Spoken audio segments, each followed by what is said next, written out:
नमस्ते। Class 12 subject Hindi आरोह second chapter second बाजार दर्शन पार्ट 1। जैनेन्द्र कुमार पाठ है बाजार दर्शन और लेखक है जैनेन्द्र कुमार।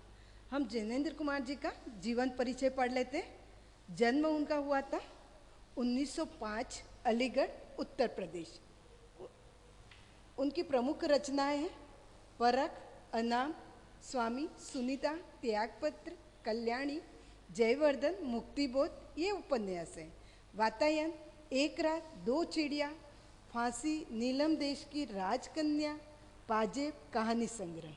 प्रस्तुत प्रश्न, जड़े की बात, पूर्वोदय, साहित्य का श्रेय और प्रेय, सोच विचार, समय और हम विचार प्रदान, ये निबंध संग्रह। उनको प्रमुख पुरस्कारों से नवाजा गया था। साहित्य अकादमी पुरस्कार, भारत भारती सम्मान, भारत सरकार द्वारा पद्म भूषण से सम्मानित, और उनकी मृत्यु हुई थी 1990 में। यथार्थ को अंतिम सत्य के रूप में ओढ़कर जो अपने को विवश मान बैठ सकता है वही तो असमर्थ है, पर जिसने स्वप्न के सत्य के दर्शन किए वह यथार्थ की विकटता से कैसे निरुत्साहित हो सकता है। आज हम पढ़ेंगे बाजार दर्शन। बाजार दर्शन इस निबंध में बाजार के उपयोग, सदुपयोग, दुरुपयोग पर बारीकी से चिंतन किया गया है। लेखक कहना चाहता है कि बाजार मनुष्य की आवश्यकता का साधन है, पर अनावश्यक वस्तुओं को इकट्ठा करना दिखावे की प्रवृत्ति है। अब यहाँ पर लेखक का मित्र है, मित्र वो सामान खरीद कर लाता है, और सामान खरीद कर लेकर जब लौटते हैं तो बहुत सारी चीज़ों का बंडल उठाकर आते हैं। तो लेखक पूछता है ये क्या है, तो वो बताते हैं कि यह जो साथ में थी, यानी जो साथ में थी यानी श्रीमती, यानी उनकी पत्नी थी, यानी लेखक के दोस्त की पत्नी थी साथ में, और उनका दोस्त बता रहा है कि ये सब ये साथ में थी, इसीलिए ऐसा सामान का बंडल उठाकर ले आए।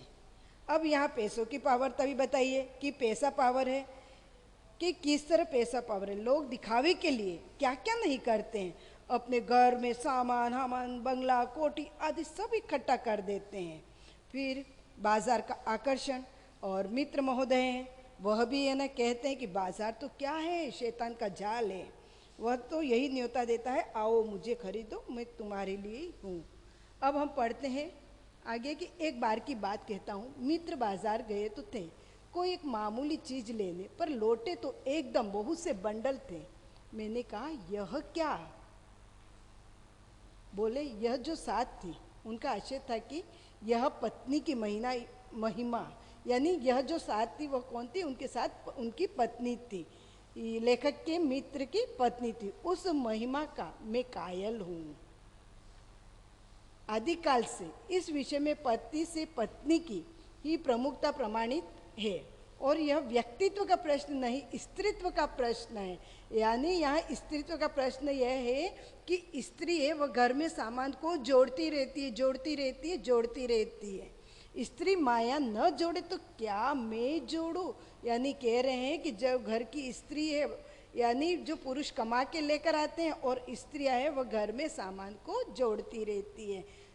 फिर भी सच सच है, और वह यह है कि इस बात में पत्नी की ओट ली जाती है। मूल में एक और तत्व की महिमा सविशेष है, वह तत्व है मनी बैग, अर्थात पैसे की गर्मी या एनर्जी। हमारे पास जितनी पैसे की गर्मी होगी उतनी ही हम परचेसिंग करेंगे, हम उतना ही सामान खरीद सकते हैं। लेकिन यहाँ पर लेखक ने बताया है कि हमें जितनी बाजार को हम अगर सार्थकता दे सकते हैं उतना ही सामान लाना है, अनावश्यक नहीं। पैसा अब पावर है, पर उसके सबूत में आसपास माल टाल न जमा हो तो क्या वह खाक पावर है?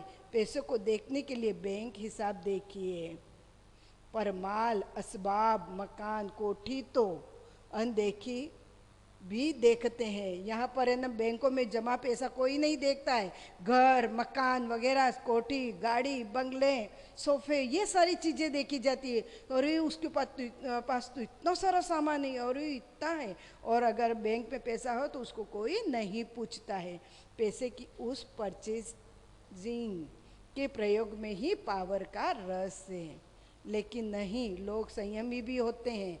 वे फिजूल सामान को फिजूल समझते हैं।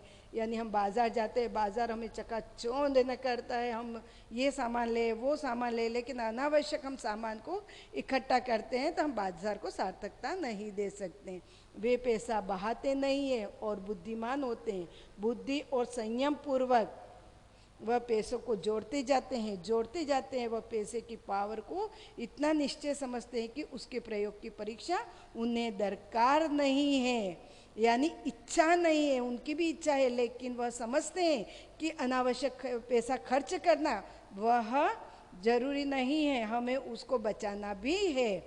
बस खुद पैसे के जुड़ा होने पर उनका मन गर्व से भरा फूला रहता है। मैंने कहा, यह कितना सामान ले आए? मित्र ने सामने मनी बैग फैला दिया, कहा, यह देखिए सब उड़ गया, अब जो रेल टिकट के लिए भी बचा हो। अब यहाँ पर बता रहे हैं कि बाजार गए, बाजार में न पत्नी जी साथ थी और उन्होंने सामान इतना खरीदवाया, इतने बंडल उठाकर लेकर आए। अब जब लास्ट में देखा, अब उनके पास पैसा क्या था, खत्म हो चुका था। अब उनके पर्स में देखा तो सिर्फ टिकट की, रेल टिकट का ही उनके पास पैसा था। इसीलिए अब कुछ नहीं तो वो लेखक को बताते हैं कि अगर और पैसा भी होता तो और भी सामान खरीदा जा सकता था।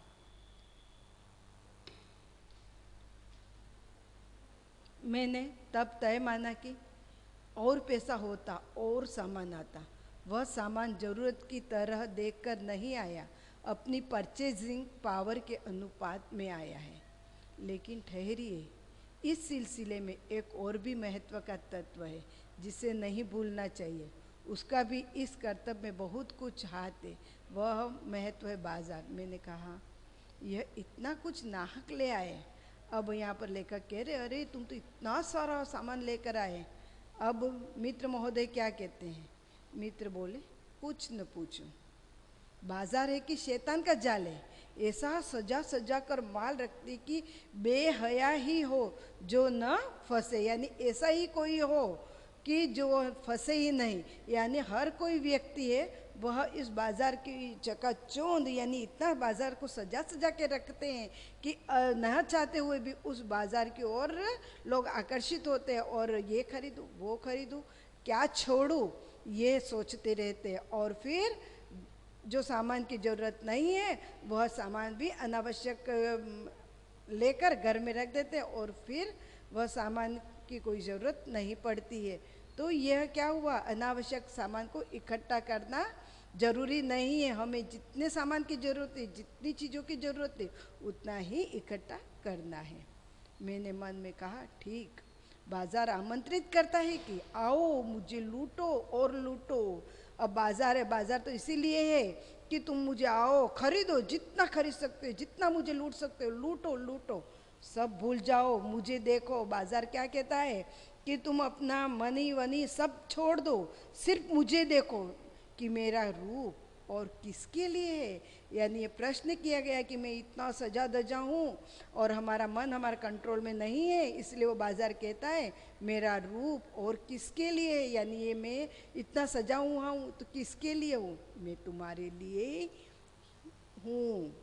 नहीं कुछ चाहते हो तो भी देखने में क्या हर्ज है, अगर तुम और कुछ चाहते हो तो देखने में क्या हर्ज है। अजी आओ भी। इस आमंत्रण में यह खूबी है कि आग्रह नहीं है, आग्रह तिरस्कार जगाता है। यह आग्रह करता है लेकिन आग्रह तिरस्कार भी जगाता है कि अगर हम जाते हैं और हमको कुछ खरीदना है और नहीं तो वो चीज़ खरीदे और हम आ सकते हैं, लेकिन हम अनावश्यक सामान उठाकर ले आते हैं। लेकिन देखिए कि मार्केट भी दो तरह के हैं, एक छोटे मोटे यानी हर तरह के अलग अलग कपड़ों का मार्केट अलग है, तो किराने का मार्केट अलग है, तो सर्राफा मार्केट अलग है, सब तरह के मार्केट हैं। लेकिन सबसे ऊंचा मार्केट है सराफा मार्केट, उस और हम देखते भी नहीं है, चुप हो जाते, गूंगे हो जाते, कारण कि यह सबसे ऊंचा मार्केट है, उसको हम खरीद नहीं सकते। लेकिन ऊंचे बाजार का आमंत्रण मुख होता है, चुप होता है, और उससे चाह जगती है। चाह मतलब अभाव, कि अरे मेरे पास ये चीज नहीं है। अब वह चाह तो हमारा मन है, तो मन तो विचलित होता ही रहता है, इसलिए हम कुछ न कुछ चीज चाहते ही रहते हैं, और किसी चीज का अभाव होता है तो हम दुखी होते हैं। चौक बाजार में खड़े होकर आदमी को लगने लगता है कि उसके अपने पास काफ़ी नहीं है, और चाहिए और चाहिए, मेरे यहाँ कितना परिमित है, यानी मेरे पास तो हम सोचते हैं अरे मेरे पास तो ये भी नहीं है, वो भी नहीं है, मुझे वो भी लाना है, ये भी लाना है, और हमको जो लाना है वो तो न ला के दूसरी चीज़ें ले आते हैं। और बाजार है वो कैसा है, अतुलित, यानी बहुत ज़्यादा भरा हुआ, यानी जितना चाहो तुम उतना लूट सकते हो, और यहाँ कितना अतुलित है। ओह, थैंक यू।